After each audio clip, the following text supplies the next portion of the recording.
છોટાઉદેપુર જિલ્લામાં આઉટસોર્સના કર્મચારીઓને ઓછો પગાર ચૂકવવામાં આવતા હોવાનો આક્ષેપ સાથે કારોબારી ચેરમેને જિલ્લા કલેક્ટરને પત્ર લખી તપાસ કરવા માંગ કરી છે। તેમજ આઉટસોર્સિંગની એજન્સીઓ મોટા પાયે ભ્રષ્ટાચાર કરતી હોય અને આમાં મોટું કૌભાંડ હોય તેવો આક્ષેપ કર્યો છે।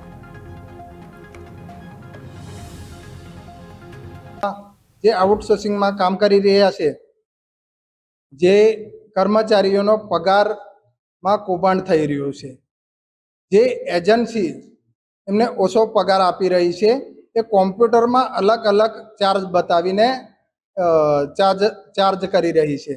જે કલેક્ટરશ્રીને પણ મેં પત્રમાં આખું દર્શાવ્યું છે। દાખલા તરીકે એક કર્મચારીનો પગાર 19,000 હોય અને જે ચાર્જ બધો અલગ અલગ કાપીને 14,000 જેટલો થતો હોય, તો 14,000 નહીં ચૂકવે એ એજન્સી 10,000 11,000 ચૂકવતી હોય, 2-3 હજાર ખિસ્સામાં વધારાના પૈસા લઈ લે છે।